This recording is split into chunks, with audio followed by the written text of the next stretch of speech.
Carte sur table.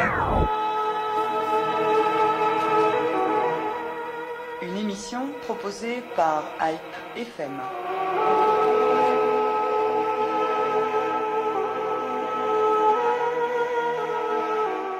Bonjour. En préambule de cette émission Carte sur table qui sera consacrée au Phonéton 2015, nous souhaitons revenir en quelques mots sur les attentats qui ont endeuillé la France il y a 8 jours, mais pas seulement. Non seulement parce que les victimes n'étaient pas toutes françaises, mais aussi parce que ces actes terroristes du groupe Daesh ont touché un symbole, Paris, une capitale qui symbolise les droits de l'homme, la liberté, l'égalité et la fraternité. En frappant la capitale française, les terroristes s'en sont pris à toutes ces valeurs universelles. En frappant la capitale française, les terroristes ont choqué la France, mais aussi l'Espagne, le Portugal, la Pologne, la Belgique, le Chili, le Mexique, l'Italie, les États-Unis, l'Angleterre, le Danemark, l'Allemagne, la Suède, autant de pays qui comptent des ressortissants parmi les 130 personnes tuées dans ces attentats qui ont également fait plus de 350 blessés. Au cœur de cette horreur sans nom figure celui de Lola, qui avait 17 ans, la plus jeune victime de ces attentats. Lola Ouzounian, dont le visage lumineux a ému des milliers, des millions de gens à travers les réseaux sociaux qui ont espéré pendant des jours que peut-être elle avait survécu à la tuerie, mais non. Lola Ouzounian a bien été tuée vendredi dernier au Bataclan et ce matin, nous souhaitions lui rendre hommage ainsi qu'à toutes les victimes de Paris, mais aussi aux 43 personnes tuées la veille, jeudi, à Beyrouth, également dans des attentats djihadistes. Malgré tout, la vie a repris lentement ses droits et c'est ainsi que le Phonéton 2015 du Fonds arménien de France a débuté mercredi par Marseille, puis jeudi dans les autres centres d'appel à Cachan, Lyon, Toulouse, Marseille et Nice. Cette année, plus que jamais, pourrait-on dire, la solidarité doit s'exprimer en faveur des populations arméniennes en souffrance, en Arménie et au Haut-Karabakh, mais aussi en Irak et en Syrie au travers de cette collecte qui permettra de financer de nombreux projets que nous allons détailler ce matin en compagnie de représentants du Fonds arménien. Et je vous annonce donc maintenant la présence en studio avec nous de Michel Pazoumian, le vice-président du Fonds arménien de France. Bonjour Asmik. Et à vos côtés se trouve Miran Kürkcan, également membre du Fonds arménien. Donc, messieurs, merci d'être avec nous ce matin. Merci et à vous. Je voudrais en 2 mots que vous nous rappeliez le mot d'ordre qui a été choisi pour lancer cette opération de collecte de dons. Mercredi, le Fonds arménien a publié un communiqué qui était titré « Nous n'avons pas peur », Michel Pazoumian. Nous n'avons pas peur, mais vous l'avez dit, on est dans un phonéton qui est un contexte très particulier, puisque nous menons un combat et une guerre pour le développement de l'Arménie et le développement du Karabakh, mais aujourd'hui une deuxième guerre nous implique, puisque nous sommes français et que la France est en guerre contre les djihadistes. Et ces djihadistes, nous les connaissons bien, puisque à cause d'eux, nos amis syriens sont dans la douleur depuis des années. Donc Alep s'est quasiment vidé de nombre de dizaines de milliers d'Arméniens que nous avons retrouvés, que j'ai retrouvés il y a un mois en Arménie. Je peux vous parler d'eux. Et nos amis irakiens réfugiés de Mossoul, donc réfugiés au Kurdistan, que j'ai été voir il y a 2 mois avec Arutun Kevorkian. Nous voulions évaluer dans quelle situation ils étaient pour voir comment les aider. Alors l'an dernier, lorsque nous avons organisé ce phonéton, l'actualité qui concernait encore les Arméniens et les djihadistes portait cette fois sur Kessab, puisque nous étions après les quelques mois où Kessab avait été occupé par les extrémistes islamistes. Donc les années se suivent et se ressemblent malheureusement. Il faut se dresser face à la barbarie encore, d'où la nécessité et l'importance de ce phonéton que vous avez maintenu malgré tout. Bien sûr. Et justement, pour aller encore plus loin dans le contexte, je suis très content de l'introduction que vous avez faite parce on ne peut pas échapper à des émissions radio, à des émissions télé, à des cours dans les écoles, moi-même dans mon entreprise, à des réunions, y compris avec des clients, sans parler de cette situation dramatique. Donc merci de l'avoir rappelé. Mais nous, pendant ce phonéton, ça nous met aussi dans un contexte très clair, puisque non seulement nous continuons le Karabakh, et vous en avez parlé avec Michel Tancresse qui est intervenu jeudi matin. Donc nous continuons sur le Karabakh, mais nous continuons aussi sur le Tavush, et Miran qui est à mes côtés, nous sommes tous deux, nous dirigeons ce projet, et lors de notre dernière mission, nous n'avons pas pu aller constater les derniers investissements aux frontières, puisqu'il y avait des tirs potentiels, et c'est la première fois que nous avons vu à Ijevan 5 canons extrêmement importants pointés pour riposter. Aux tirs azéris. Voilà. Donc il y a une psychose aussi pile à la frontière du Tavush, mais heureusement, dès que nous nous éloignons de la frontière, nos projets peuvent continuer tels qu'ils sont. Et puis comme je vous disais, pourquoi je vous ai parlé des Irakiens et des Syriens tout à l'heure? Parce que ils sont nombreux, ils sont dynamiques, ils sont des entrepreneurs. C'est un gros potentiel pour l'Arménie et nous sommes obsédés par comment faire pour mieux les intégrer, peut-être au Tavush par la création de nouvelles entreprises, soit dans le projet agropastoral, mais nous avons aussi d'autres idées. Oui, réfléchir aux moyens de leur donner la possibilité de rester en Arménie et de faire prospérer le pays malgré une situation dramatique pour eux, en tout cas, pour toutes ces familles. Ils sont dynamiques. Ils sont très dynamiques. Et même mes amis nés en Arménie me disent c'est un potentiel extraordinaire pour nous. Il faudrait vraiment qu'on en profite. Et deuxièmement, si vous voulez, nous en parlerons tout à l'heure, mais si nous leur donnons, ils veulent travailler. Oui. Ils veulent travailler. Donc il faut que nous travaillions à leur donner les moyens de travailler. C'est leur première priorité. C'est la première question qu'ils posent. Que faire ? On ne veut pas être à la charge, on veut travailler. En plus, ce sont pour la plupart des spécialistes, des gens qui ont un véritable savoir-faire, un métier entre les mains ou dans la tête. Absolument. En tous les cas, ce sont des intellectuels, des professionnels. Dans la tradition arménienne d'artisanat surtout. Tout à fait. Et il y a des entrepreneurs aussi. Alors, si vous voulez bien, on va d'abord revenir un peu en arrière, faire le bilan de l'opération 2014, qui avait permis de récolter, rappelez-nous, quelle somme, Michel Pazoumian ? 1 250 000 euros. Bien sûr, il y a des frais. Après ces frais, il y a 350 000 euros, comme chaque année, consacrés au projet agropastoral. Vous savez que c'est un projet qui est porté par le Conseil général des Hauts-de-Seine et nous ensemble. C'est-à-dire que nous n'aurions pas la subvention du Conseil général si nous n'apportions pas le montant que je viens de vous annoncer. Et donc c'est la 6e année que nous sommes sur le terrain. 7e. 7 ans que les opérations du fonds bénéficient du soutien du Conseil départemental des Hauts-de-Seine. Alors donc cette opération en direction de Tavush, si vous voulez bien, on va commencer par celle-ci puisque elle a été lancée, rappelez-moi, il y a 7 ans, donc grâce à cette association avec le Conseil départemental. Donc cela fait 7 ans, Miran Kurdjan, que vous êtes à pied d'œuvre sur des projets bien précis, sans trop rentrer dans les détails, puisque c'est important de parler de l'avenir. Dites-nous ce qui a été réalisé depuis 1 an, malgré le contexte difficile que rappelait Michel Pazoumian. Voilà. Donc depuis 1 an, nous sommes dans une phase, je dirais, de rentabilisation des investissements qui ont été opérés, notamment dans le domaine de l'élevage. Et ces investissements, ils ont porté leurs fruits parce que il faut pas voir le projet du Tavush comme quelque chose qui ne concerne que l'Oussadzor, que la ferme industrielle qu'on a fait. Il faut voir toutes les retombées économiques que nous générons dans la région.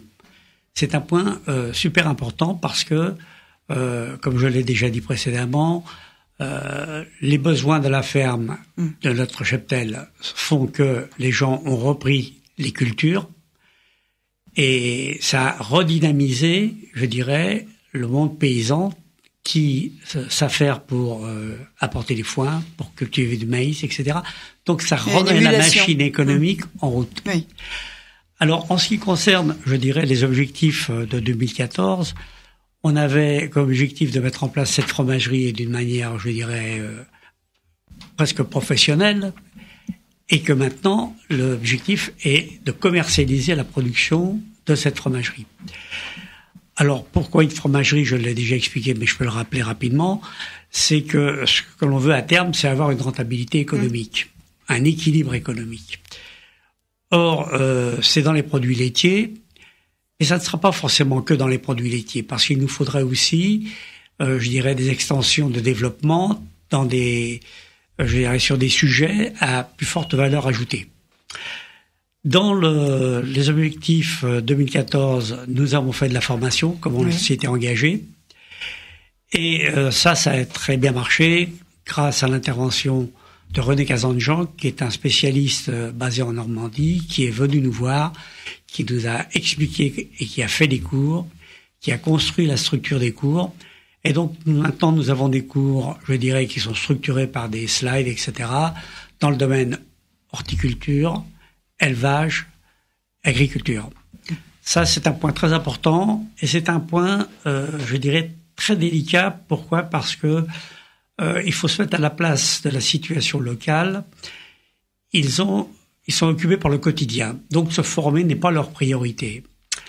En France, vous proposez une formation à des éleveurs, ils y vont. Mais il faut se replacer dans la France d'il y a 50, 60 ans. On n'aurait pas pu déplacer des paysans pour faire une formation.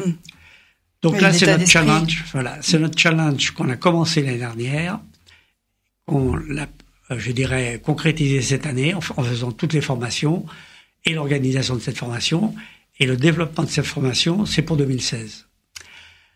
Alors, à côté de la formation, nous avons aussi développé les problèmes d'alpage.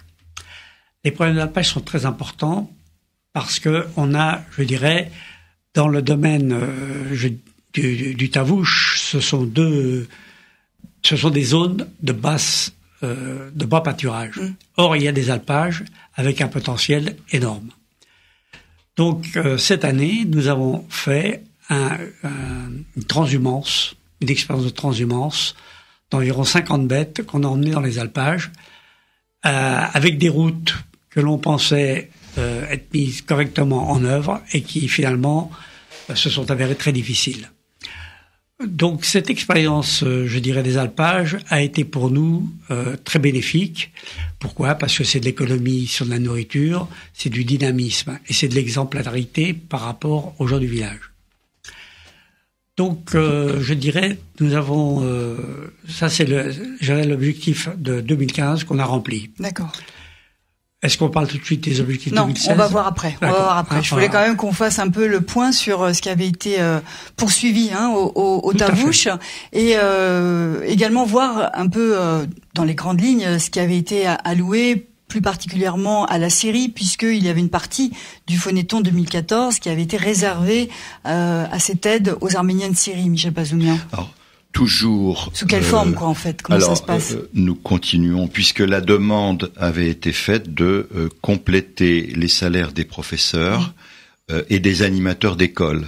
J'ai appris qu'il y avait aussi des animateurs d'école qui, eux, n'étaient pas du tout payés par le régime, alors que les professeurs continuent à recevoir de Damas une partie de leur salaire. Oui, les animateurs, ce sont ceux qui sont payés par la structure directement, par la communauté, en fait. Exactement. Oui. Donc nous avons continué, bien évidemment, à envoyer quasiment 100 000 euros à Alep, même si effectivement la population aujourd'hui serait évaluée entre 10 et 15 000 personnes au lieu des 60 à 80 000 de l'époque. Et Et malgré tout, justement, ces 10 000, 15 000 personnes qui restent arrivent à ouvrir les écoles, à accueillir les enfants qui ne sont pas partis, à proposer aussi aux familles qui sont dans le besoin des denrées alimentaires, de quoi se chauffer. Enfin, la situation, il faut le redire aujourd'hui, est dramatique.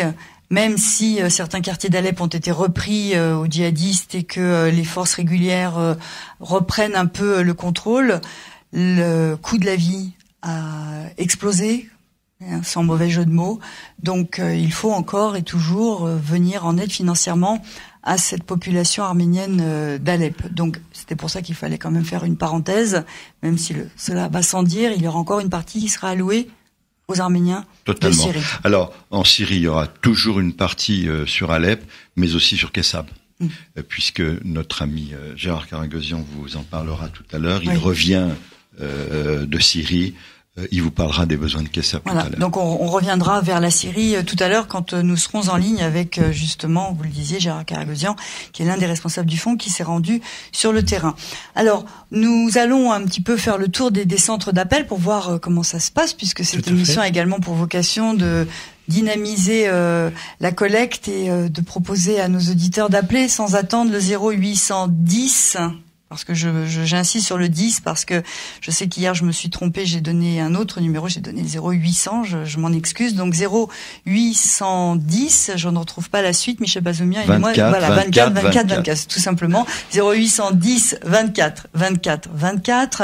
Donc vous composez ce numéro sans attendre que des bénévoles vous appellent. Alors ces bénévoles, avant d'aller dans les centres d'appel, Michel Bazoumian, ils se sont présentés encore spontanément cette année. Même pas peur. Exactement. Il y avait cette interrogation. Non. Alors, néanmoins, nous avons été obligés d'assurer une sécurité. Mais il faut le dire à l'antenne. Nous avons, bien sûr. Ça a été dit jeudi matin, mais il faut le redire. Non seulement Orange a un homme de sécurité, mais nous-mêmes, nous avons rajouté une femme de sécurité, plus à l'entrée, un chien. Là, on parle de Cachan, là. On parle de Cachan. Alors, nous allons nous rendre sans attendre à Marseille, qui a été le premier centre d'appel à ouvrir ses portes, qui est en quelque sorte l'éclaireur, le poste avancé de ce phonéton. Donc, nous sommes en ligne avec Alain Chatalian. Bonjour. Bonjour, comment allez-vous? Merci, nous allons bien. Et vous-même? Oui, ça va très bien. Alors, vous êtes aux commandes depuis mercredi. Le dynamisme est toujours au rendez-vous dans votre centre d'appel à Marseille? Oui, le dynamisme est toujours au rendez-vous, absolument. Même si le temps est gris aujourd'hui.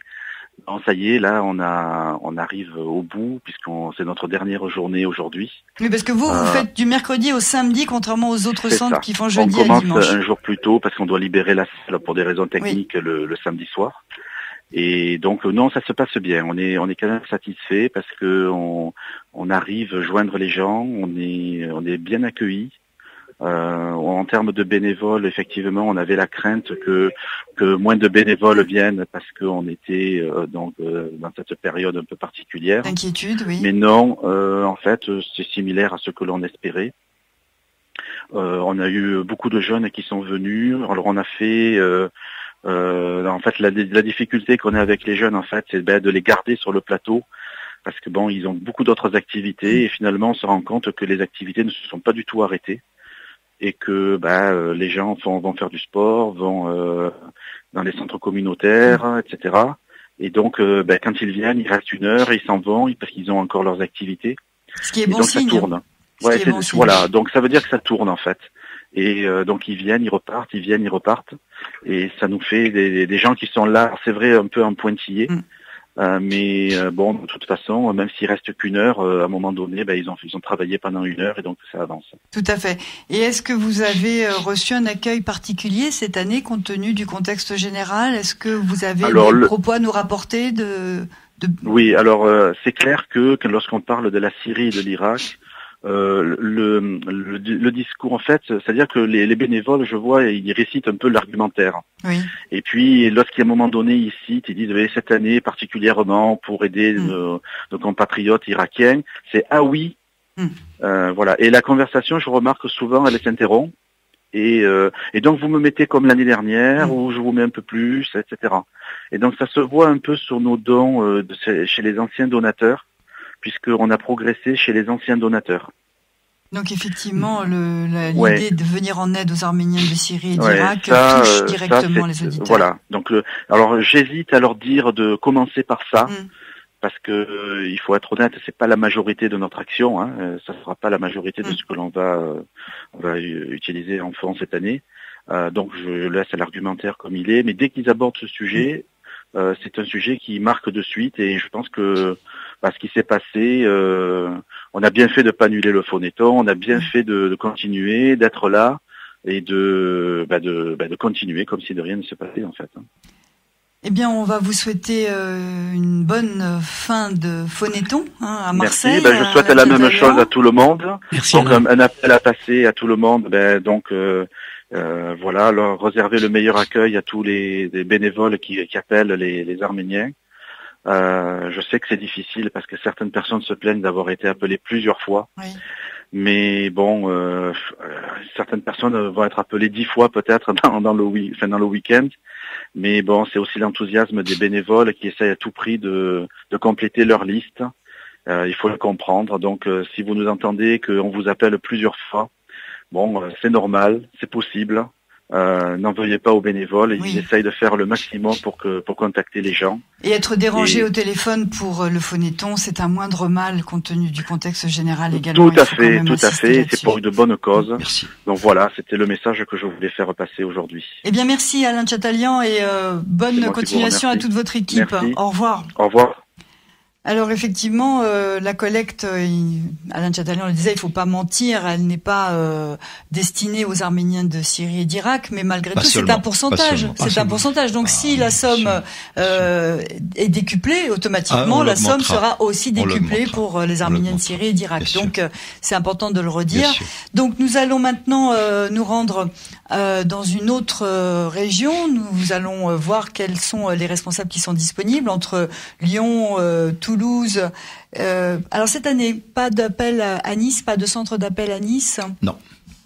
Donc ça a été Nice est traité par Marseille. D'accord, donc on a eu une fusion un peu de... Oui, ils viennent à Marseille. Nice, ils viennent Marseille. téléphoner à Marseille. D'accord. Donc nous allons voir dans un instant en régie quel est le centre qui a été appelé. Alors juste pour faire un peu le point sur le Tavouche, on en parlait tout à l'heure. Donc bon, l'émission d'aujourd'hui est un petit peu désorganisée, disons, par compte tenu du contexte. Donc je n'ai pas commencé, comme le veut la tradition, par la présentation de l'opération avec le nom des parrains. Mais évidemment, tous nos auditeurs les connaissent, puisque cette année, il s'agit d'Anne Hidalgo et de Patrick Devedjian. Anne Hidalgo, maire de Paris, Patrick Devedjian, président du conseil départemental des Hauts-de-Seine, qui lui intervient régulièrement dans ce phonéton depuis 7 ans, puisque en tant que président du conseil départemental, il apporte son soutien aux actions qui sont menées au Tavouche. Mais il fallait quand même redire que cette année encore, des personnalités de premier plan ont apporté leur soutien et leur contribution par leur nom, leur image à cette opération. Absolument. Preuve de son sérieux et de sa nécessité, on peut dire. C'était aussi le centenaire. Donc le symbole de prendre deux personnalités politiques, l'une de gauche, l'une de droite, est très très fort aussi. Et les deux sont très engagés. Patrick Devedjian, merci. Et puis merci à tout son conseil départemental qui le suit, qui, dit-il, vote à l'unanimité ce projet, mais aussi celui du Cambodge, mais aussi celui d'Haïti. Oui. Oui, parce que le budget de 500 000 euros qui est alloué pour les travaux du Tavouche, il y en a autant pour le Mali et Haïti. Et malheureusement pas le Mali. Et le Mali. Non, malheureusement plus le Mali. Plus le Mali cette année. À cause depuis 3 ans. Oui, à cause de la situation politique au Mali. Tout à fait. Mais un autre pays africain va être choisi, ça sera le Bénin sans doute. Donc il y aura une poursuite sur l'Afrique au Bénin. Donc année du centenaire, il fallait effectivement mettre en avant des personnalités qui se sont illustrées dans leur engagement. Et qui sont engagées. Anne Hidalgo est très très engagée puisqu'elle reçoit chaque année l'ensemble de la communauté. Elle a été au 24 avril en Arménie avec le président de la République. Et puis elle nous soutient. Le soir même à Paris. Exactement. Parce qu'elle avait fait l'aller-retour, elle était rentrée, le soir même elle était à Paris aux côtés du Premier ministre Manuel Valls pour le 24 avril. Alors donc voilà, je voulais quand même qu'on redise quels étaient les parrains. Alors nous sommes, on me dit en régie, à Lyon, donc à Lyon, où nous retrouvons Michel Minassian. Bonjour. Oui, bonjour, je suis Nicole Mination. Nicole, pardon, j'avais mal lu ma fiche. C'est pas grave, c'est pas grave. Nicole. Alors, bonjour, bienvenue. Bonjour, alors, Nicole. comment se passent chez vous les opérations qui ont débuté jeudi matin? Voilà, tout a débuté jeudi matin, donc là nous sommes samedi, c'est toujours une journée très motivante parce qu'il y a beaucoup de monde, beaucoup de bénévoles dans la mesure où, bon, le jeudi, le vendredi, il y a des gens quand même qui travaillent, ça existe. Et donc le samedi, les gens sont un petit peu plus au repos. Ils peuvent venir au Phonéton et nous avons aussi beaucoup de jeunes sur le week-end. Donc c'est toujours très très agréable de voir tous ces jeunes qui sont motivés pour travailler pour l'Arménie et le Karabakh. Et donc voilà, ils gardent un petit leurs racines et donc ça c'est très motivant. Est-ce qu'il a été difficile de solliciter, de motiver les bénévoles cette année, compte tenu du contexte général, ou comme à Marseille, ils ont fait preuve du même dynamisme? Ça a été pareil, d'autant plus que les événements sont tardifs, je dirais, par rapport à l'organisation du Phonéton. Donc nos bénévoles étaient recrutés déjà avant et ils se sont maintenus et ils ne se sont pas désistés pour autant. Nous avons quelques malades, par contre, la grippe a fait son mal et donc nous avons quelques malades, mais bon, ça se chiffre sur le doigt d'une main. D'accord, donc ils sont là, ils sont présents. Mobilisation intacte. Absolument. Absolument. Et l'accueil des donateurs potentiels? L'accueil est le même que d'habitude. On ne sent pas les événements. Le travail continue. La volonté est là. Et c'est bien entendu une ambiance un petit peu pesante pour tout le monde, on le sait. Mais la vie continue et nos donateurs sont toujours là, sont toujours présents. Alors la vie continue et la solidarité se manifeste cette année encore. La solidarité, bien sûr, oui. Elle est là, elle est toujours là, toujours présente et ça fait chaud au cœur, oui. Eh bien, on va vous souhaiter bonne continuation à Lyon également. Merci et bonjour à tout le monde sur le plateau. Eh bien, Merci, bonne continuation parce qu'à Lyon, bon ça se poursuit jusqu'à demain, dimanche, comme dans les autres centres d'appel, à l'exception de Marseille. Merci, au revoir Nicole Mination. Merci, bonne journée. Merci. Alors, on n'a pas fait de détails, on n'a pas rentré dans les détails des chiffres. Vous avez les chiffres qui sont remontés à Paris. Oui, on est sur les mêmes tendances, avec un léger recul sur les entreprises. Oui. C'est le reflet de la crise, c'est clair. Donc là, c'est la crise. On est, à moins 10% sur les entreprises, moins 10, moins 15%, mais plutôt plus avec les particuliers. Et là, c'est la solidarité, bien sûr. Je ne dis pas que la solidarité n'existe pas chez les commerçants et les responsables d'entreprise, mais ils ont aussi leurs difficultés quotidiennes, bien évidemment, qui se reflètent. Bien sûr. Alors, nous allons poursuivre ce tour d'horizon des centres d'appel et nous rendre à Toulouse, où se trouve Stéphane Cojaillan. Bonjour.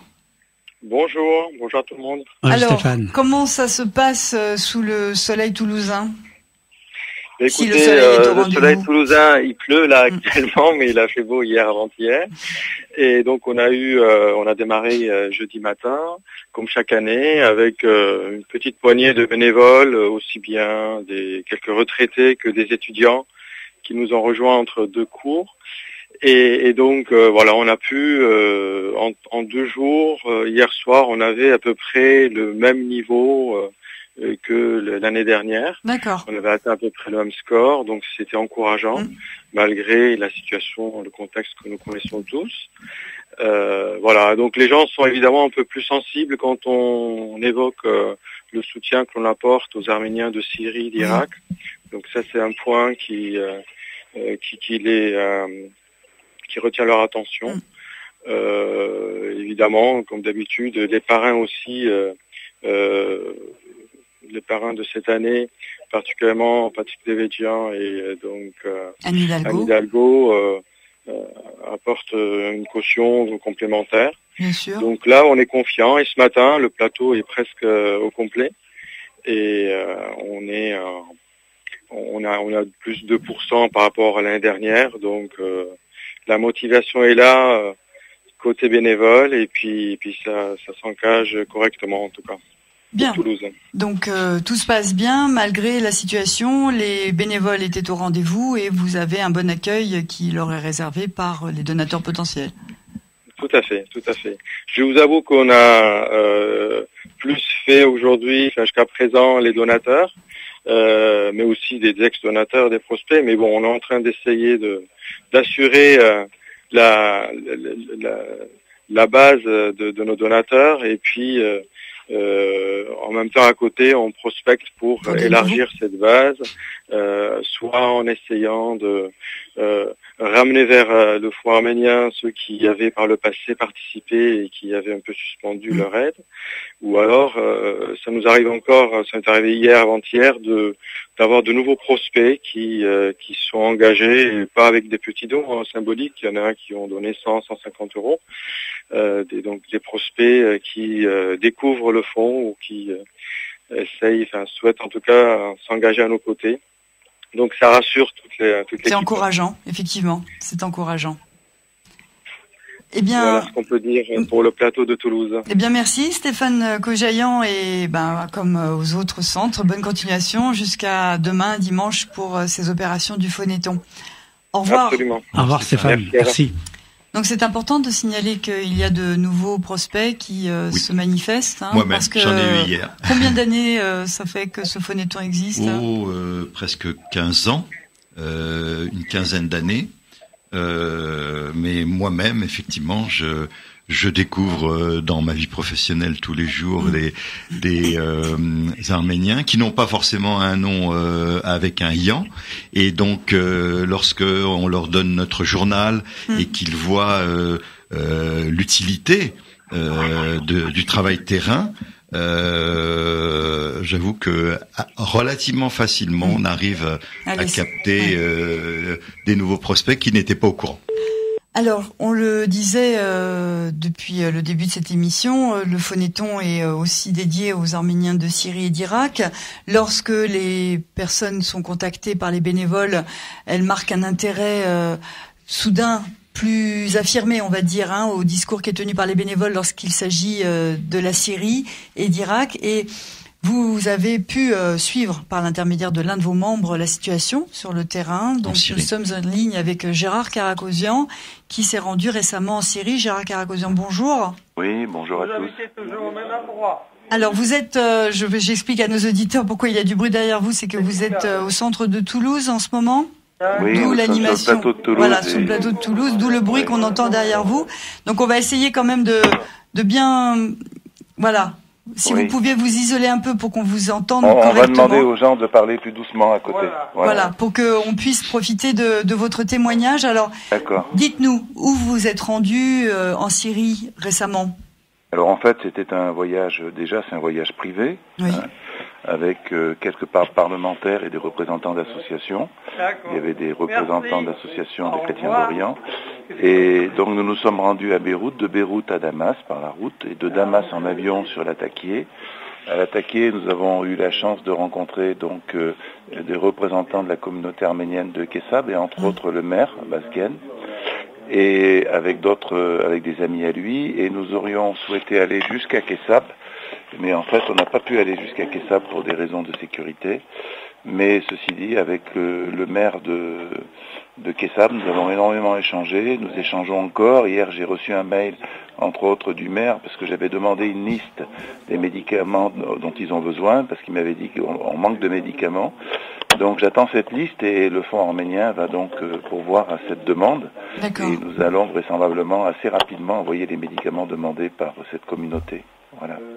Alors vous avez, fait le constat d'une population dans le plus grand dénuement, mais qui malgré tout parvient à vivre au quotidien. Pour être exact, les Arméniens de Kessab ont été chassés de leur domicile. Ils sont partis sur l'Atakié. Leurs domiciles ont été plus ou moins souillés, les églises aussi. Et comme l'armée est intervenue, donc les assaillants sont partis. Et beaucoup d'entre eux ont réintégré leur maison, ont nettoyé leurs églises, les offices ont repris, et ils se sont remis à cultiver leurs champs, etc. Les fruits sont très beaux, la vigne est belle cette année, il y aura des olives, ils vont faire de l'huile, ils vont faire du savon. Donc la vie a repris, mais la vie a repris parce que en fait il y a 4 points de surveillance de l'armée syrienne qui est tout autour et qui protège Kessab. Voilà. Oui, c'est ce qui rend possible ce retour à la vie normale, entre guillemets. Non, c'était impossible. Oui. Voilà.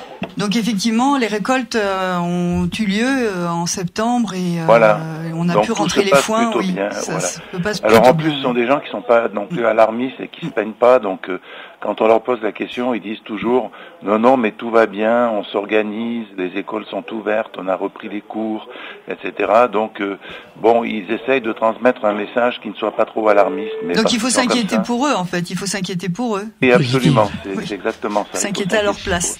Devancer leurs besoins parce que ce ne sont pas eux qui vont venir demander peut-être de l'aide. Non, tout naturellement, ils sont pas là en train de vous solliciter. Quand je les ai rencontrés, ils m'ont dit tout va bien, t'inquiète pas, retourne en France, dis-leur que on survit, que l'économie reprend tout doucement. Alors le problème qu'ils ont, c'est que Kessab était une ville touristique, il y avait énormément d'hôtels, des hôtels magnifiques, et il est vrai que depuis la guerre, eh bien les choses ont changé. Et les touristes ne vont plus à Kessab. Donc c'est vrai que sur le plan économique, le tourisme à Kessab est plutôt mort pour l'instant. C'est dommage. Eh bien, merci Gérard Karagosian pour cet instantané de quelques minutes sur les Arméniens de Kessab que vous avez pu rencontrer à l'attaquer et au-delà sur la situation des Arméniens de Syrie. Merci Gérard. Oui. Alors, un petit détail là, si vous permettez. Je vous en prie. Allez-y. Oui, j'ai pu rencontrer aussi des gens de la communauté arménienne de Damas. Alors, ces gens-là sont dans une situation un peu délicate. Damas, aujourd'hui, vit normalement. Les gens vivent normalement. Le matin, on entend un peu des canons. Quand on est à l'hôtel, il y a des tirs de mortier de la part des belligérants et entre autres des islamistes. Mais les gens à Damas vivent normalement. Les gens sortent, les gens vont à des concerts, les gens vont au marché, le souk fonctionne, etc. La vie à Damas est à peu près normale. Ils reprochent, tous les gens et même les Arméniens et toutes les communautés religieuses reprochent à la France de mettre une condition sur Bachar el-Assad, et tous ils disent on ferait mieux de s'occuper aujourd'hui des islamistes qui sont à nos frontières et qui sont aux portes de Damas, de l'attaquer ou de Kessab, plutôt que de nous demander aujourd'hui de faire partir notre président, président qui aujourd'hui accepte toutes les communautés en Syrie, toutes les c'est l'éternel débat sur le conflit syrien. C'est un débat sérieux aujourd'hui. Je suis assez heureux que l'État français aujourd'hui ait évolué, mais pas suffisamment. Voilà. Merci pour cette dernière information concernant l'état d'esprit des Arméniens de Damas. Voilà. Merci Gérard Karagosian. Merci et bon courage à tous pour ce photo. À vous aussi, parce que je rappelle que vous étiez en direct du centre de Toulouse, donc vous participez également aux appels. Alors, la situation donc en Syrie, on l'a vu, on va pas trop revenir dessus parce qu'il faut maintenant rentrer un peu dans le vif du sujet de cette opération 2015. On vous a laissé tout à l'heure, Milan Kurjan, en plein tabouche avec les projets réalisés. Alors, dans les grandes lignes, qu'est-ce qui va être proposé à partir de cette collecte 2015 ? Est-ce que c'est la continuité, tout simplement ? On s'installe, on consolide, ou il y a de nouvelles créations, des nouveaux projets ? En fait, dans un projet tel que le Tabouche, si vous voulez... Ça ne s'arrête jamais, de toute façon. Il y a des projets dans le projet, d'accord. Donc, cette année, nous avons fait une expérimentation de la transhumance, comme je l'ai dit. L'année prochaine, on va l'accentuer. Il faut savoir que c'est quand même 6 mois de nourriture économisée au niveau des alpages. C'est aussi un exemple. Et ces histoires d'alpage, si vous voulez, vont entraîner le fait de refaire les routes, qui sont dans un état quand même lamentable. Et les routes étant établies, on verra les paysans du coin emmener leurs bestiaux dans les alpages. Ça représente un potentiel énorme, vraiment énorme. Et ces alpages qui étaient délaissés vont pouvoir de nouveau accueillir des centaines de bovins. Michel Bazoumian. Si je peux me permettre, les alpages, c'est le pétrole du Tabouche. C'est une belle expression. C'est quelque chose d'extraordinaire. Au Tabouche, il y a ces alpages, dont je vais vous dire 2 mots, et il y aura un article dans le prochain courrier sur ce potentiel extraordinaire. Et il y a aussi la production de fruits, les kakis et les pêches, qui sont très très importants. Donc il faut aussi qu'on s'en occupe. Bon, mais on n'a pas le temps d'en parler aujourd'hui. Ces alpages, surtout après la visite de Monsieur Valadier en avril dernier, Monsieur Valadier, je le rappelle, est président d'une association très très importante du Massif central, l'Aubrac. C'est lui qui a créé la coopérative de l'Aïole. Il est venu sur place, il est relativement âgé mais toujours dynamique. Il est venu constater le potentiel extraordinaire des alpages.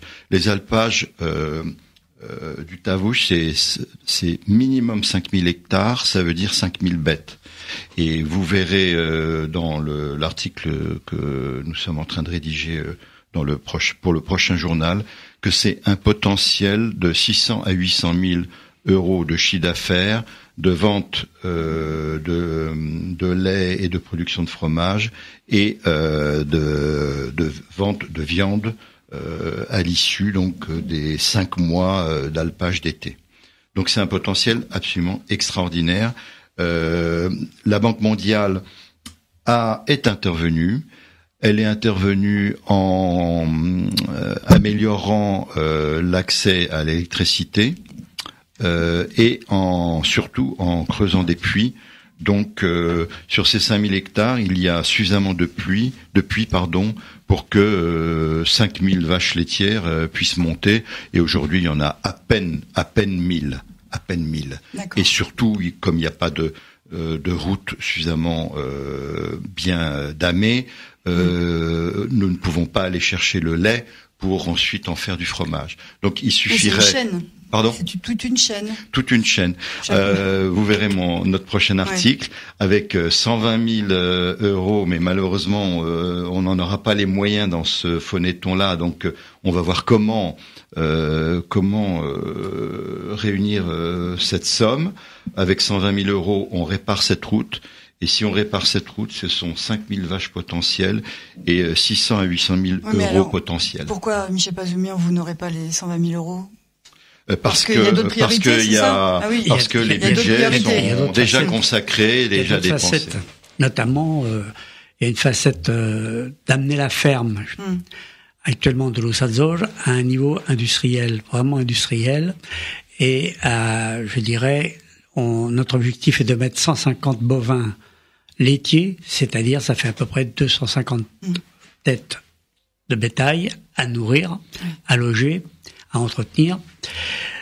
Notre objectif également 2015-2016, c'est de faire un agrandissement de la fromagerie, de rendre cette fromagerie opérationnelle sur le plan, je dirais, industriel, c'est-à-dire de faire des fromages de qualité constante, avec un packaging bien étudié, d'attaquer les réseaux commerciaux de la grande distribution, etc., etc. Oui, mais pour que tout ça soit profitable, apparemment, il manque ce damage. Donc, vous pouvez mettre l'accent aussi pour nos auditeurs, par exemple. Déjà aujourd'hui, on a du lait. Bien sûr. Non, mais ce que je veux dire, c'est que si ça pouvait donner un dynamisme supplémentaire qui permettrait à tout le reste d'être encore plus profitable, on peut peut-être mettre l'accent. Il manque 120 000 euros. En gros, j'ai envie de dire, faites vos dons comme d'habitude, et puis pensez qu'il faut encore 120 000 euros pour que ces routes puissent être utilisables. Alors, on essaye d'entraîner, et je dirais entre guillemets, d'être très présent auprès des instances internationales, dont la Banque mondiale.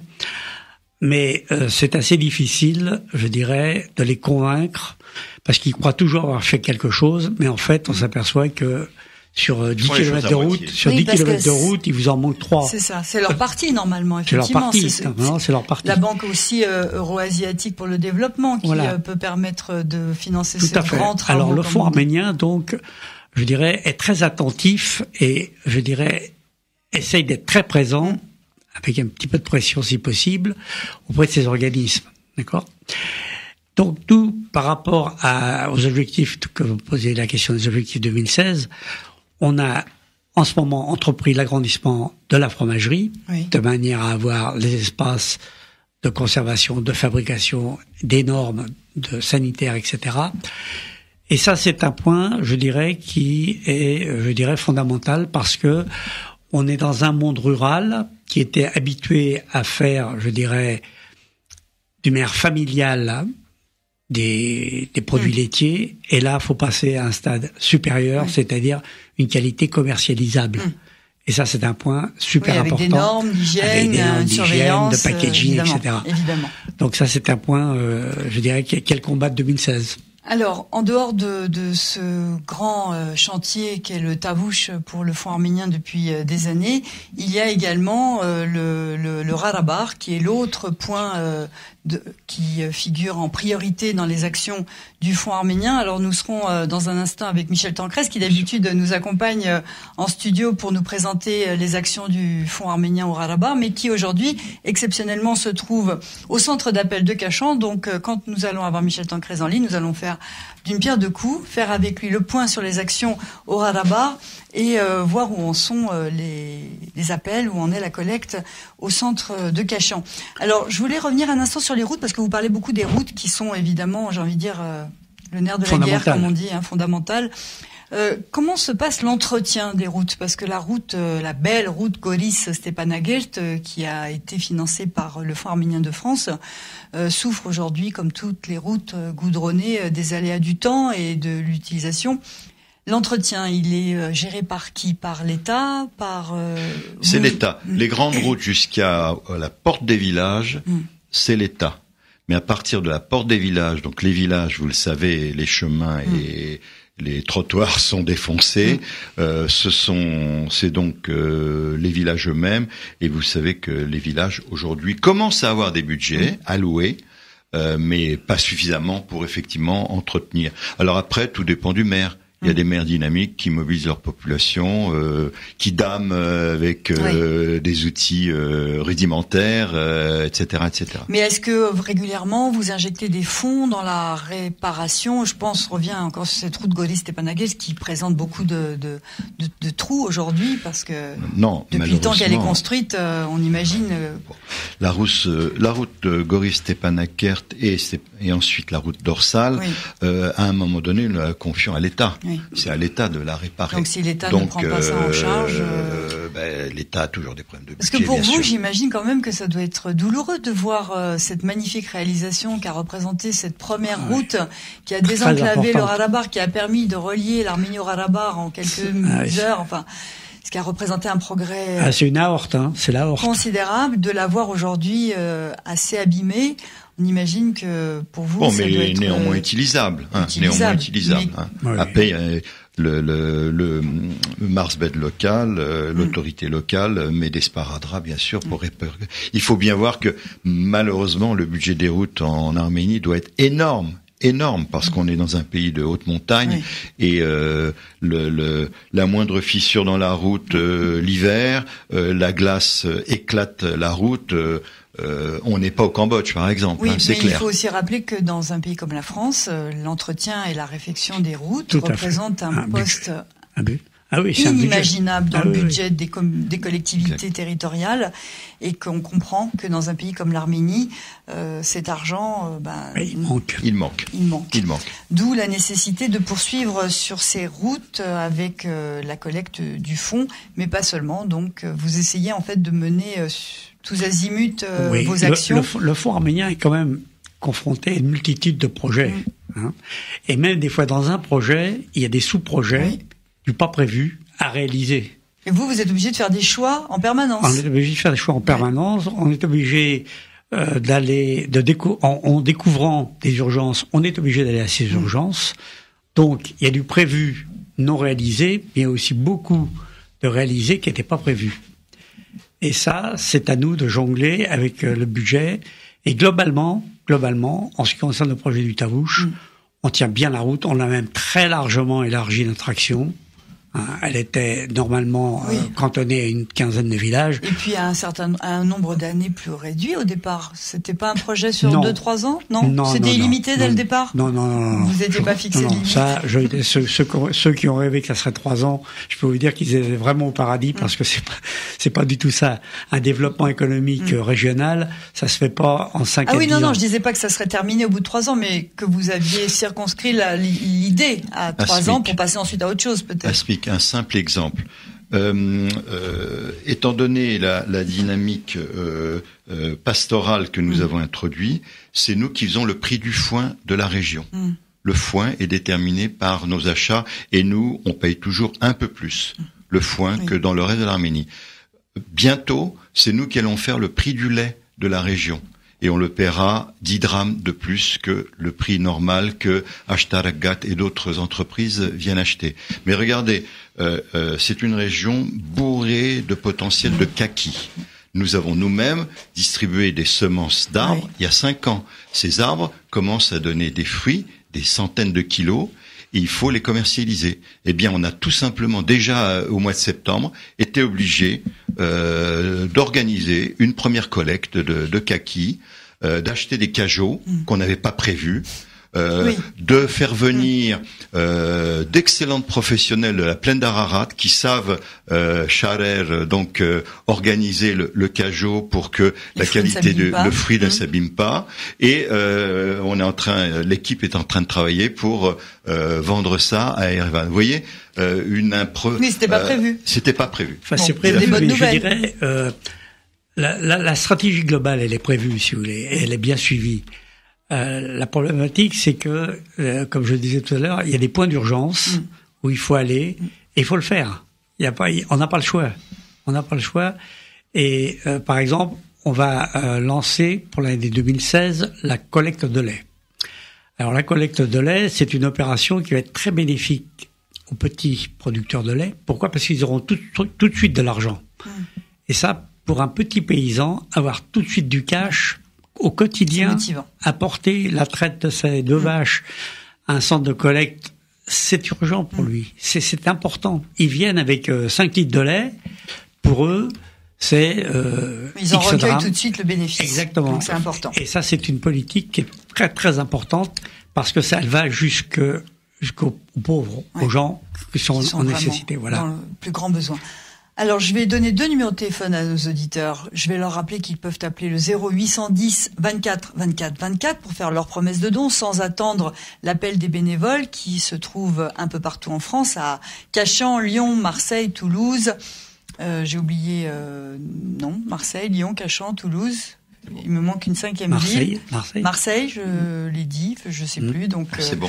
Et je vais vous donner également le numéro de téléphone de la régie, le 01 43 53 20 74, parce que vous pouvez appeler dès maintenant et poser des questions aux représentants du fonds, faire part de votre impression sur le Phonéton 2015, nous dire peut-être que vous êtes allé en Arménie, que vous avez vu les fermes du Tavouche et que vous pouvez témoigner de l'importance que revêt ce programme. Donc n'hésitez pas, 01 43 53 20 74 pour apporter votre témoignage et le 0810 24 24 24 pour faire votre promesse de don.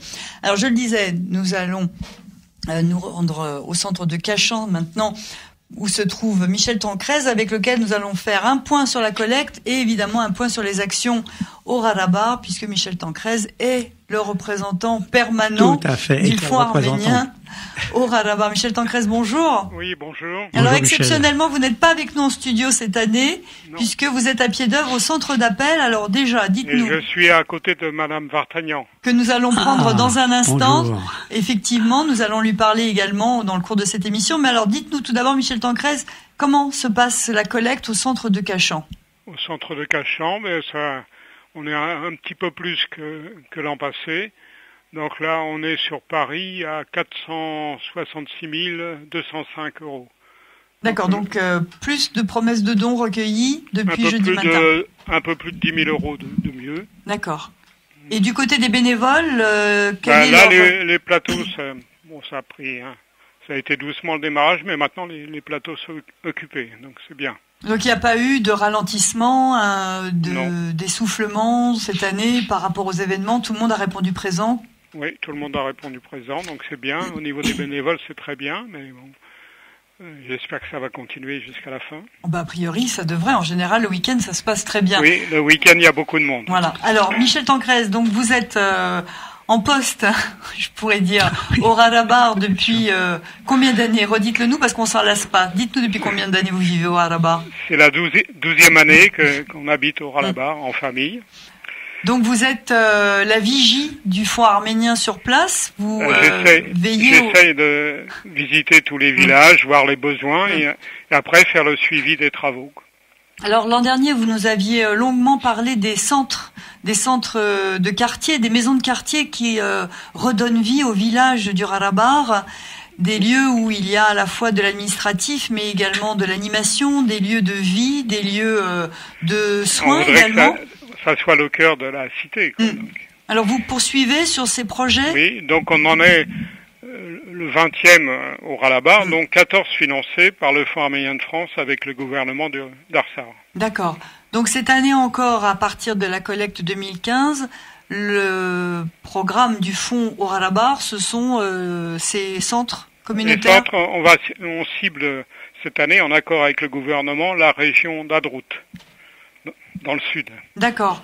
Donc aujourd'hui, là, Michel Bazoumian, vous avez la carte sous les yeux. Vous pouvez nous dire un petit peu quelles sont les régions où il y a déjà des centres et celles qui vont être équipées, on pourrait dire, cette année ? Il y en a partout. Il y en a dans la région de Mardouni, il y en a dans la région de Stepanakert-Ashkeran, il y en a dans la région de Mardakert. Et effectivement, comme dit Michel, les 3 centres qui vont être donc financés grâce au Phonéton en 2016 seront dans la zone de Hadrout, dans l'extrême sud.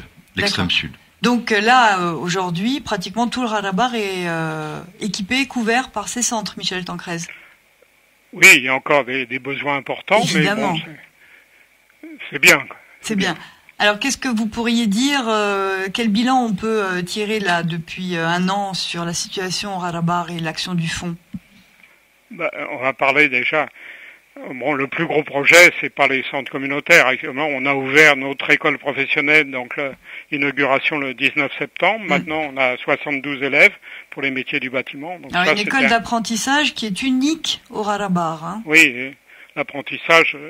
Donc, ils vont faire une semaine d'école, 2 semaines en entreprise, avec un salaire un peu calqué sur ce qui est fait en France. Oui. Et puis une aide sur les charges salariales. Oui, donc ça, c'est une innovation...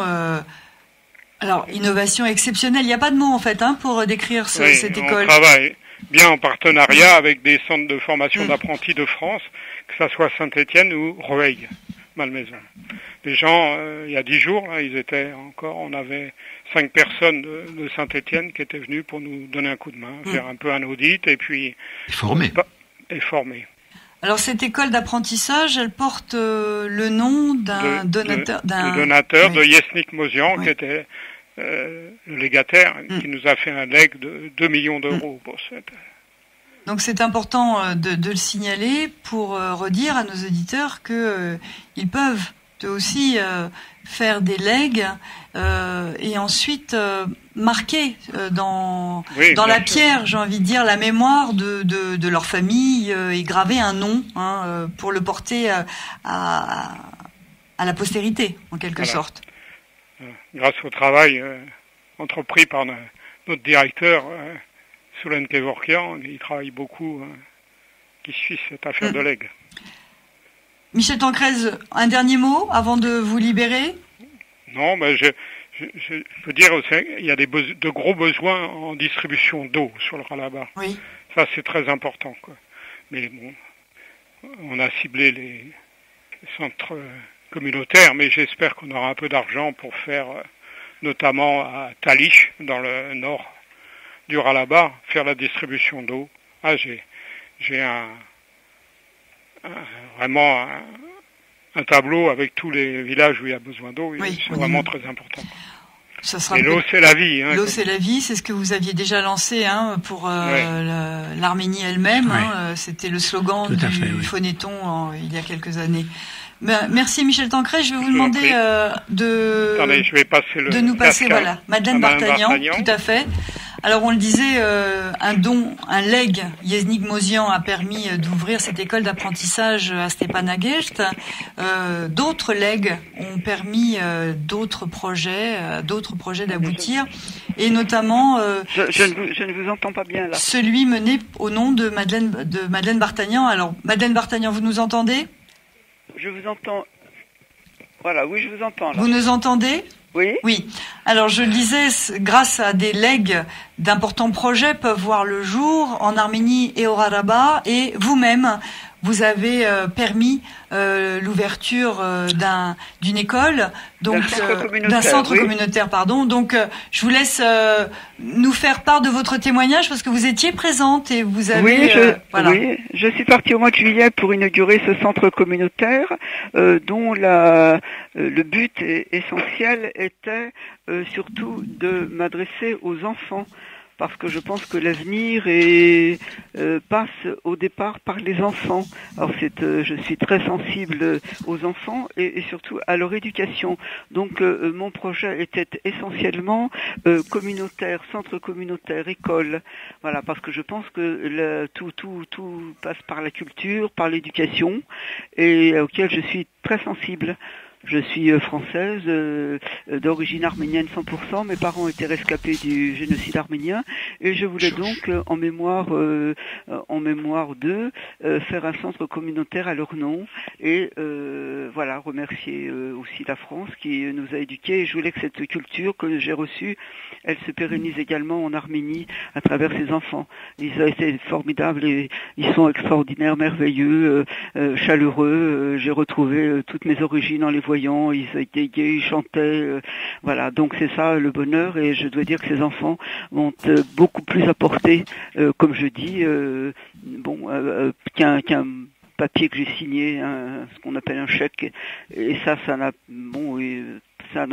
peu de prix par rapport à ce que ces enfants et ce que j'ai vu en Arménie, cette chaleur, ces chants, ils étaient beaux, je les revois encore tous les jours, ils sont devant moi, je vois tous leurs visages, et puis voilà, c'était que du bonheur et depuis que je suis allée en Arménie, eh bien quelque chose s'est passé en moi, ma vie a changé et je suis encore beaucoup plus épanouie et heureuse et surtout, et je pense continuer. Mon cœur est toujours à Choche.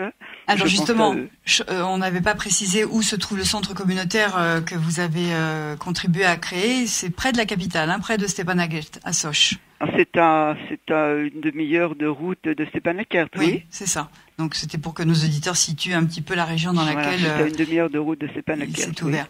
Donc on entend votre émotion c'est du bonheur, c'est pas de l'émotion, c'est du bonheur. Du bonheur, mais un bonheur qui est contagieux, donc on espère que d'autres... Si vous saviez ce qu'ils m'ont apporté, ces enfants.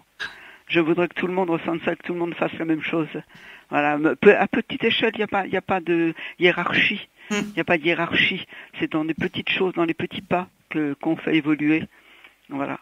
J'étais très très heureuse et ça m'a... C'est la première fois que je mettais les pieds en terre d'Arménie, donc c'était formidable. Et est-ce que, si j'ai 5 minutes, ou 30 secondes plutôt, oui. Est-ce que je peux vous lire le passage d'un poème que j'ai écrit concernant l'Arménie ? Je vous en prie. Alors donc je fais l'impasse sur la première partie. Donc ce poème s'appelle Arménie.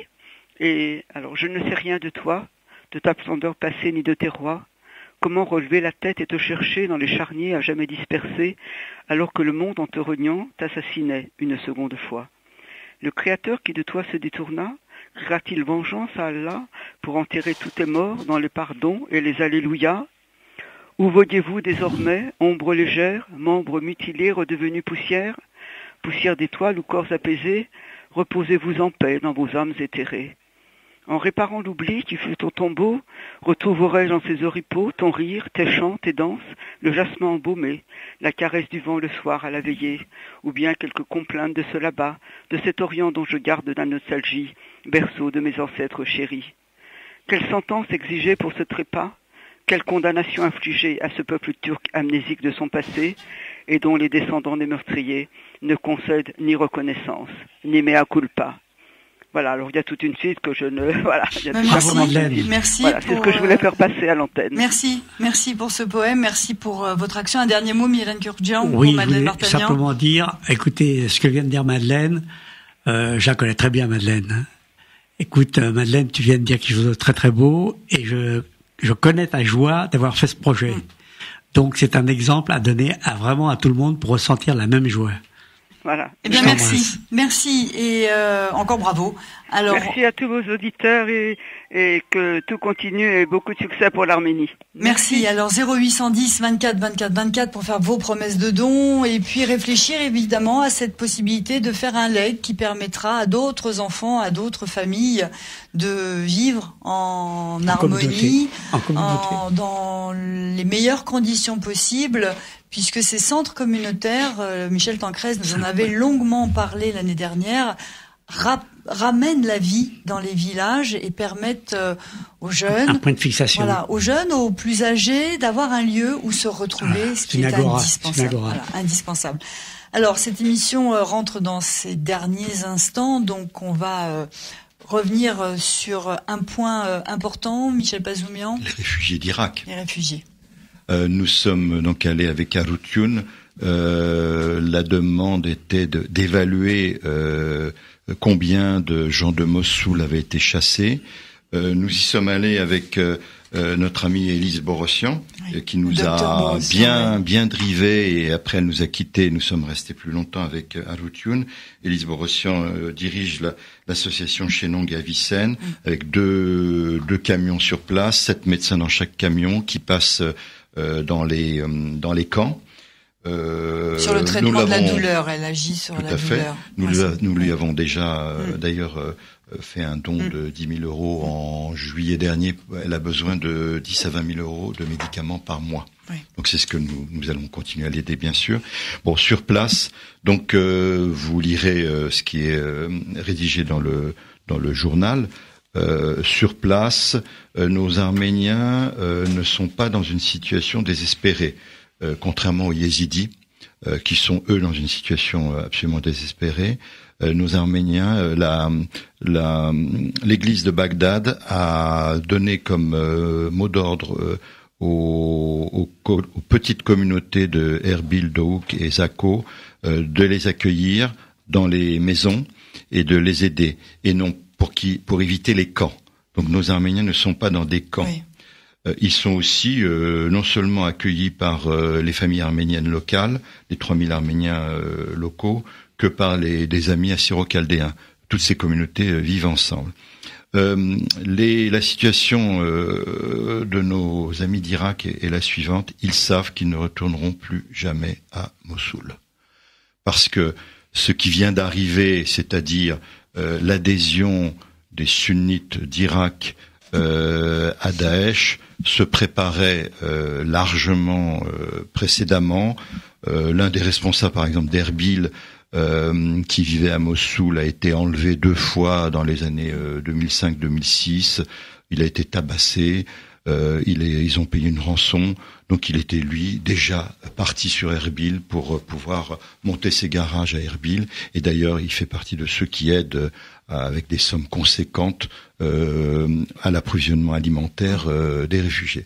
Bon, la situation des réfugiés arméniens n'est pas désespérée. Néanmoins, ils savent que malheureusement, ils ne retourneront pas chez eux. Donc ils sont prêts à partir, y compris en Arménie, et c'était ça notre motivation à Arutun et à moi. Mais c'est clair que ils ne veulent pas, ils veulent travailler. Ils veulent subvenir aux besoins de leur famille. C'est la raison pour laquelle le mois suivant, nous étions à Erevan.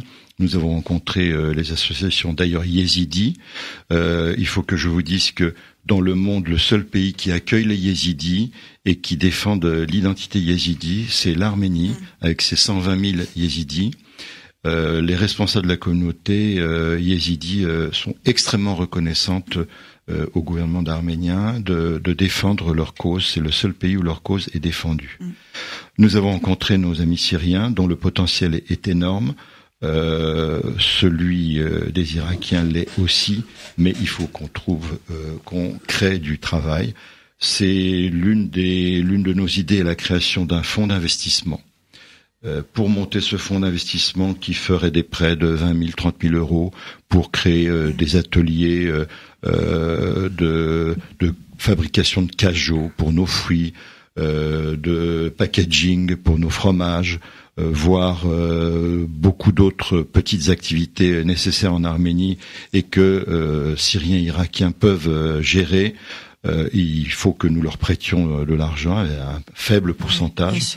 Donc c'est un projet qu'avec Arutune, qui nous tient à cœur avec Arutune, après tout ce qu'on a entendu, mais j'ai besoin de spécialistes, nous avons besoin de spécialistes financiers et de spécialistes juridiques pour monter ce fonds d'investissement. Alors, la tâche qui attend le fonds est immense, puisque les besoins se multiplient. Avant, le fonds n'avait que pour seul objectif le développement de l'Arménie et du Haut-Karabakh. Il n'y avait pas encore la guerre au Moyen-Orient. Il n'y avait pas ces besoins très importants des communautés arméniennes de Syrie. Mais je voudrais quand même préciser à nos auditeurs, pour qu'ils ne s'affolent pas, qu'ils ne se démoralisent pas, qu'ils ne se découragent pas, le Fonds arménien de France n'est pas seul sur le terrain. Il y a les autres fonds arméniens qui apportent aussi une contribution. Donc en Russie notamment, où la communauté arménienne de Russie, les Arméniens de Russie, est très bien nantie, on peut le dire. Donc, oui, il y a des gros donateurs. Il y a des gros donateurs. Il va également y avoir le Téléthon aux États-Unis qui va permettre de récolter des fonds importants. Donc tout ça mis ensemble permet de venir en aide à toutes ces populations dont vous avez parlé, mais il est important de dire que chaque contribution a son importance. Donc en France, plus la contribution est importante et plus au total, au final, on pourra aider beaucoup de gens. Oui, et parmi les, je dirais, les actions du Fonds arménien de France, il faut pas croire que le Fonds arménien de France ne coopère qu'à ses projets, qu'à ses propres projets. Bien sûr. Le Fonds arménien de France récolte de l'argent, mais aide aussi des autres associations qui elles-mêmes font des petits projets. Ça, c'est un point super important. Il faut pas croire que nous vivons, je dirais, sur nous-mêmes.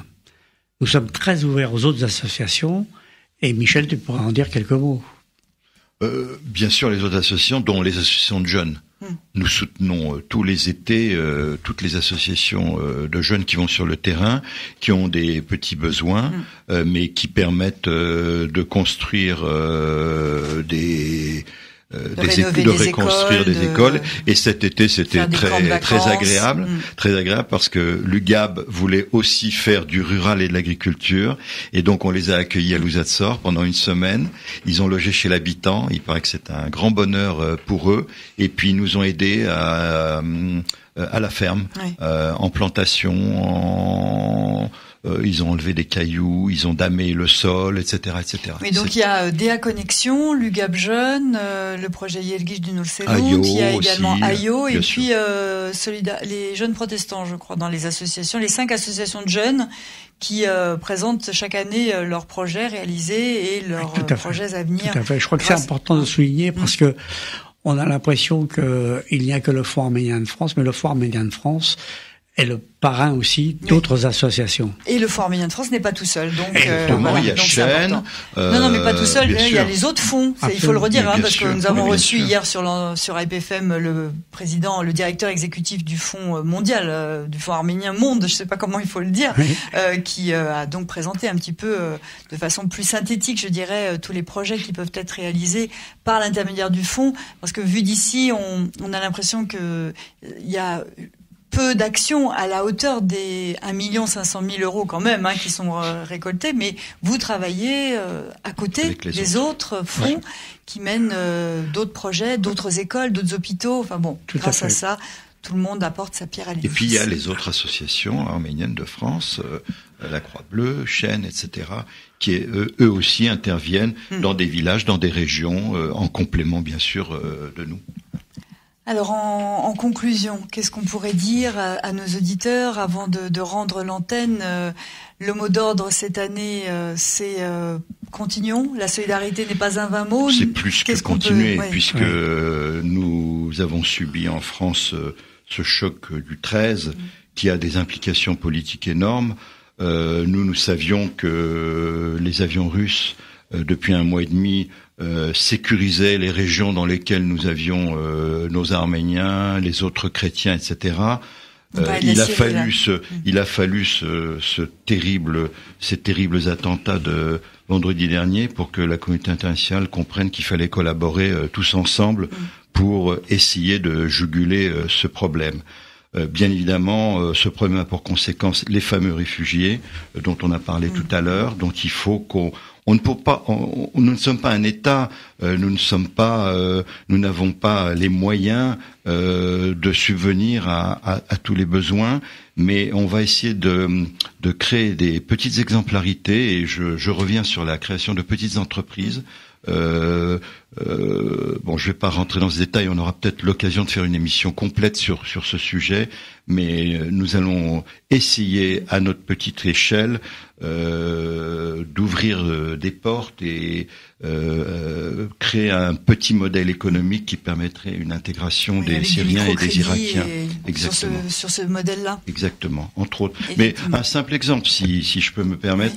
Au Tavouche, on a besoin d'herbes grasses, de luzerne pour nos vaches. On les achète au sud de la Russie, à Rostov ou à Krasnodar. Or, il y a des jeunes Syriens qui sont venus avec une petite technique de fabrication par étage sur des lieux restreints. Ils ont mis au point une petite technologie. Nous allons collaborer avec eux. Pour être l'exemple du développement de cette technologie et voir la développer dans toute l'Arménie. C'est plein d'espoir, cet exemple oui, que vous nous donnez. C'est vraiment dans les moments difficiles qu'il faut, je dirais, au contraire, donner encore plus. Je crois que c'est sur cette belle image de luzerne qu'on va conclure cette émission par l'appel des parrains, Anne Hidalgo et Patrick Devedjian, qui donc a apporté leur contribution, en prêtant leur image, leur concours à cette opération. Et merci à vous, Asmic. Merci à nos auditeurs. Merci aux donateurs, merci à tout le monde. Les responsables des centres d'appel que nous avons eus ce matin en ligne et aux bénévoles, bien sûr, qu'on salue une nouvelle fois cette année. Ils se sont mobilisés malgré tout. Nous n'avons pas peur, a dit le fond. Exactement. On continue, la vie continue. Absolument. Merci pour votre fidélité. Au revoir. Bonjour, c'est Anne Hidalgo, maire de Paris. Bonjour, c'est Patrick Devedjian, le président du conseil départemental des Hauts-de-Seine. En cette année symbolique du centenaire du génocide, il est plus que jamais nécessaire d'apporter notre soutien à l'Arménie. C'est pourquoi cette année, nous serons les parrains et marraines du Phonéton 2015. Dans cette période difficile, il est de notre devoir à tous de soutenir ce pays auquel nous tenons tant. Et particulièrement les familles des régions frontalières d'Arménie qui ont besoin de notre aide pour continuer à vivre sur leur terre. Alors, du 18 au 22 novembre, n'oubliez pas de faire votre promesse de don au Fonds arménien de France. Les enfants d'Arménie comptent sur notre générosité. Leur avenir dépend de notre solidarité. Ils ont besoin de nous. Nous avons besoin de vous. Vous pouvez faire dès à présent votre promesse de don au Fonds arménien de France en appelant le numéro Azur au 0810 24 24 24, 0810 24 24 24 ou sur le site fondsarménien.org. 66% du montant de votre don sont déductibles de vos impôts. N'oubliez pas 0810 24 24 24. Le Phonéton est organisé en partenariat avec Orange.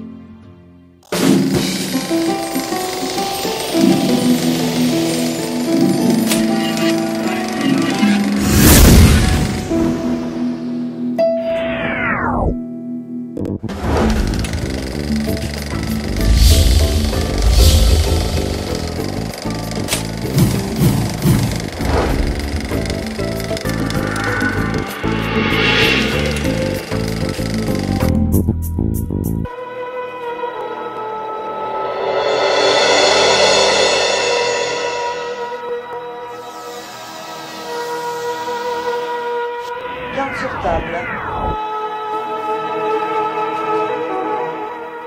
Une émission proposée par Hype FM.